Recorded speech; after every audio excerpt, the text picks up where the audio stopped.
தமிழ் தலைவாஸ்க்கு ஏன் இப்படி நடக்கணும் அப்படிங்கிறது எல்லாரோட கேள்வியும் இருக்கும். அது எப்படிங்க இன்ஜூரி வந்து ஒரு டீமுக்கு மட்டும் இப்படி எல்லா பிளேயர்ஸும் அதுவும் வந்து ஒரு பிளேயர் அப்போ தான் நல்லா பெர்ஃபார்ம் பண்ணுறாங்க, உடனே வந்து இன்ஜுரி வந்துடுது. அது எனக்கு எந்த கால்குலேஷன்லேயே தெரில.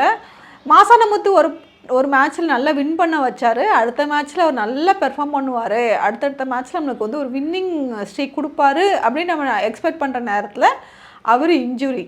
இப்போ வந்து மொயின் சஃபாரி இன்ஜுரி.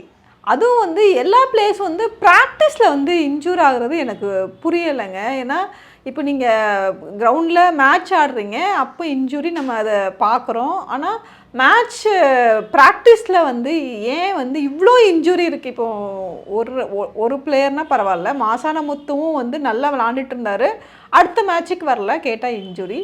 இப்போ வந்து மொயின் சஃபாரி அதுவும் முக்கியமான மேட்ச்சு. இந்த மேட்ச்சில் நம்ம ஜெயிச்சிருந்தோன்னா பிளே ஆஃப்குள்ளே வாய்ப்பு கொஞ்சம் இருந்திருக்கும்.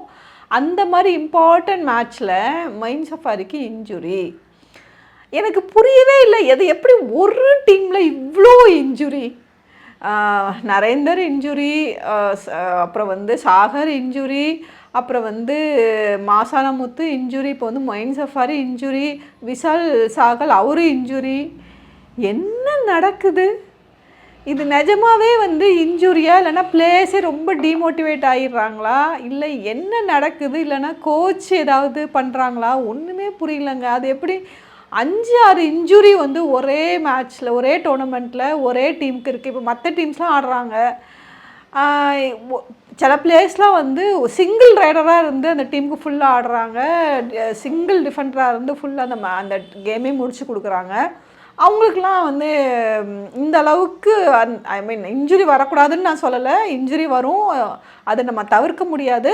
ஆனால் இவ்வளோ லெவல் ஆஃப் இன்ஜுரி வரும்போது அது நிஜமாவே ரொம்ப கன்சர்னாக இருக்குது, ரொம்ப கவலையாக இருக்குது. அதுவும் இம்பார்ட்டன்ட் மேட்ச்சுங்க. அதுவும் நம்ம வந்து மொயின் சஃபாரி இல்லைன்னொடனே நம்ம வந்து ரொம்ப மோசமாக தோக்க போகிறோம் அப்படிங்கிற ஒரு இம்ப்ரெஷன் எல்லாத்துக்குமே இருந்திருக்கும். ஆனால் டிஃபென்ஸ் ரொம்ப ரொம்ப நல்லா விளாண்டாங்க. நிதிஷ்குமார் நல்லா விளாண்டார், அபிஷேக் நல்லா விளாண்டார், அவங்களுக்கு ரொம்ப ரொம்ப வாழ்த்துக்கள்.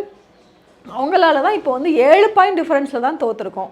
அப்போது நம்ம வந்து இன்னும் மொயின் சஃபாரி இருந்திருந்தால் என்ன ஆயிருக்கும் பாருங்களேன், நம்ம வின் பண்ணியிருக்கலாம், நம்ம வின் பண்ணியிருக்கிற மேட்சாக இருந்திருக்கும். சே, எந்த அளவுக்கு இதை வந்து நான் பேட் லக்லலாம் எனக்கு நம்பிக்கை இல்லைங்க. எனக்கு என்னை பொறுத்த வரைக்கும் நீங்கள் ப்ராக்டிஸ்லையும் ரொம்ப கவனமாக இருக்கணும் அப்படிங்கிறத தான் நான் சொல்லுவேன். ஏன்னா ஒரு இன்ஜுரினா பரவாயில்ல, 2 இன்ஜுரி, இது எத்தனை இன்ஜுரி ப்ராக்டிஸ் செஷனில் அப்படிங்கிறதே நமக்கு தெரியல. ஏன் இந்த அளவுக்கு இருக்குதுன்னு தெரியல. சரி, ஓகே, இன்ஜுரியை விட்டு வந்தாச்சு, அதுக்கப்புறம் கூட வந்து நம்ம வந்து டிஃபென்ஸ் நல்லா விளாண்டோம். அர்ஜுன் தேஸ்வாலா வந்து நம்மளால் அவரால் ரைடே பண்ண முடியலங்க, அந்த அளவுக்கு நம்ம விளாண்டோம், சூப்பராக பெர்ஃபார்ம் பண்ணோம் டேக்லிங்கில். ஓகே, ரைடிங்க்கு வந்தோன்னா சச்சின் அதுக்கு முந்தின மேட்ச்சில் கொஞ்சம் நல்லா விளாண்டு கொடுத்தாரு. நேற்று வந்து மெயின் 7 வந்து திருப்பி அவுட் ஆஃப் ஃபார்ம். அதுக்கு முந்தின மேட்ச்சில் தான் நல்லா விளாண்டார். சரி, இந்த மேட்ச்லேயும் நல்லா விளாடுவார், நல்லா பெர்ஃபார்ம் பண்ணுவாருன்னு நினச்சா நேற்று வந்து திருப்பி அவுட் ஆஃப் ஃபார்ம். சரி, ஓகே, சச்சினை எடுத்துகிட்டு நீங்கள் அவருக்கு வந்து ஒரு பேக்கப் கொண்டு வந்தீங்க, சந்திரன் ரஞ்சித். அவர் என்ன பெர்ஃபார்ம் பண்ணார் அப்படிங்கிறது அடுத்த கேள்விக்குறி. இதுலேயே எனக்கு ஒரு கேள்வி இருக்குது கோச்சிட்ட, சேரன் சகோட்ட ஒரு கேள்வி இருக்குது. ஏன்னா நீங்கள் சச்சினை எடுத்துகிட்டு சந்திரன் ரஞ்சித் கொண்டு வரீங்க. எனக்கு சந்திரன் ரஞ்சித்தை விளாட வைக்கிறதுலலாம் எனக்கு நல்ல விஷயந்தான், விளாட வைங்க, அதெல்லாம் ஓகே தான். ஆனால் சச்சினுக்கு ரீப்ளேஸ்மெண்ட்டாக கொண்டு வரீங்க.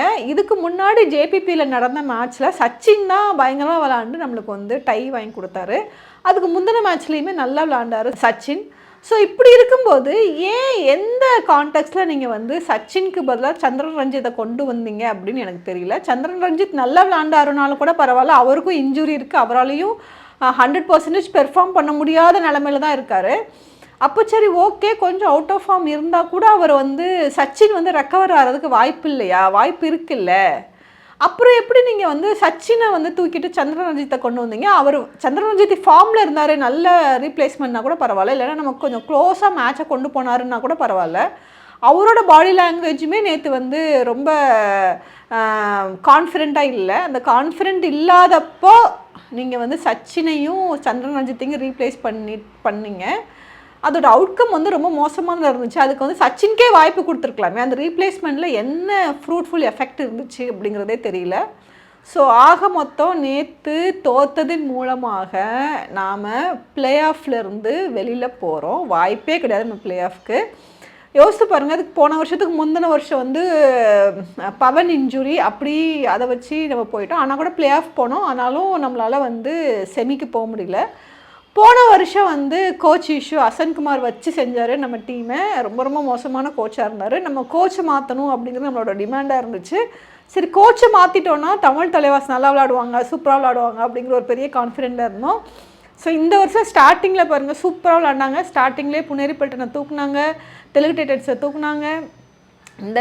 இந்த டீம் தான்ப்பா கப் அடிக்க போகுது அப்படின்னு நம்ம நினச்சிட்டு இருக்கும்போது 1/1 இன்ஜுரி வந்து எல்லாத்தையும் காலி பண்ணிடுச்சு. இப்போ என்ன பண்ண போகிறோம்? ஒன்றும் பண்ண முடியாது. தமிழ் தலைவாஸ் ஃபேன்ஸ்லாம் என்ன பண்ணுவாங்க? செம்ம காண்டில் இருப்பாங்க, செம்ம கொலவரியில் இருப்பாங்க. அடுத்தது வந்து வேறு ஏதாவது டீமுக்கு போய் சப்போர்ட் பண்ணுவாங்க. எனக்கு தெரிஞ்சு இப்போ தமிழ் தலைவாஸ் ஃபேன்ஸ் எல்லாமே தெலுங்கு டைட்டன்ஸை போய் சப்போர்ட் பண்ணுவாங்கன்னு நினைக்கிறேன். இல்லை, வேறு எந்த டீம்ஸை இவங்க சப்போர்ட் பண்ண போகிறாங்கன்னு தெரியல. ஸோ ஆக மொத்தம் இந்த டோர்னமெண்ட்டில் தமிழ் தலைவாசோட கோச்சுக்கும் நிறைய வந்து கேள்விகள் இருக்கும். அதுக்குள்ளே பதில் அவங்க தேடணும். பிளேயர்ஸ் தன்னோட ஹெல்த்தை நல்லா மெயின்டைன் பண்ணி இன்ஜுரி இல்லாமல் பார்த்துக்கணும். ஃபார்ம் அவுட் ஆனால் ஃபார்மின் எப்படி ஆறுறது அப்படிங்கிற டாக்டிக்ஸாக கற்றுக்கணும். தயவுசெய்து நம்ம 2 crore கொடுத்து யாரையும் எடுக்காதீங்க தமிழ் தலைவாஸ். ஏன்னா உங்களுக்கு செட் ஆகலை. பவன் எடுத்தோம். பவன் வந்து நம்மகிட்ட வந்து சொதப்புன்னு ஐ மீன் அவர் இன்ஜுரியில் போயிட்டார். இப்போ பாருங்கள் தெலுங்கு டைட்டன்ஸில் அவ்வளோ சூப்பராக விளாட்றாருங்க. எவ்வளோ பாருங்கள், இப்போ வந்து தெலுங்கு டைட்டன்ஸ் வந்து ஆல்மோஸ்ட் பிளே ஆஃப்குள்ளே போகிறது தான். மேபி இன்னும் ஒரு 2 மேட்ச் வின் பண்ணிட்டாங்கன்னா பிளே ஆஃப் போயிடுவாங்க. அந்த லெவலில் விளாட்றாரு.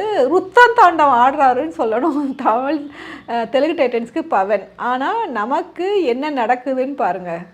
ஸோ தயவுசெய்து இந்த கோச்சிங்க்கும் நல்ல கோச் தான் சேரன் சார். அவருக்கான ஒரு சில வாய்ப்புகள் கொடுக்கணும். கோச்சுக்குள்ளேயே டிஸ்பியூட்டுங்கிறாங்க. உதயகுமார் சாருக்கும் சேரன் சாருக்குமே ஏதோ டிஸ்பியூட்டு, 2 coaches 2 decisions-ங்கிறாங்க. அது என்னன்னு தெரியல. அப்படிலாம் இருந்துச்சுன்னா தயவுசெய்து அதை சரி பண்ணி ஒரு சிங்கிள் கோச்சு, ஒரு நல்ல கோச்சு, ஒரு நல்ல டீமோட நெக்ஸ்ட் இயர் விளாடுங்க. அட்லீஸ்ட் இனிமேல் வர்ற மேட்சஸ் வந்து இருக்கிற வாய்ப்பு கிடைக்காத பிளேயர்ஸ்க்கு வாய்ப்பு கொடுங்க. அதுதான் சரியாக இருக்கும். அவங்களுக்கு ஒரு வாய்ப்பு கொடுக்கணும். அவங்க எப்படி விளாட்றாங்க அப்படிங்கிறத நம்ம பார்க்கணும். ஸோ அடுத்த வருஷத்துக்கு அது ஒரு காமெடி வரும்ல, ஆடி வந்தால் என் பையன் வந்து டாப்பில் போயிடுவாங்கிற மாதிரி ஒவ்வொரு வருஷம் நம்ம வந்து அடுத்த வருஷம் தமிழ் தலைவாஸ் ஃபேன்ஸ் வந்து வெயிட் பண்ணிகிட்ருக்காங்க. ஸோ பார்க்கலாம். நம்ம டிஃபால்ட் டைலாக் தான் அடுத்த வருஷம் என்ன பண்ண போகிறோங்கிறத பார்க்கலாம். ஸோ இப்போதைக்கு Tamil Thalaivas is out of playoff. இதில் வந்து கோச்சோட மிஸ்டேக்ஸும் இருக்குது அப்படிங்கிறது தான் என்னோட கவலையே. நீங்கள் என்ன நினைக்கிறீங்க? தமிழ் தலைவாஸ் வந்து ஜேபிபியை தோக்குறதுக்கு கோச்சோட மிஸ்டேக் காரணமா, இல்லைனா பிளேயர்ஸோட பெர்ஃபார்மன்ஸ் மட்டும்தான் காரணமா அப்படிங்கிறத கமெண்ட் பண்ணுங்கள். நன்றி, வணக்கம்.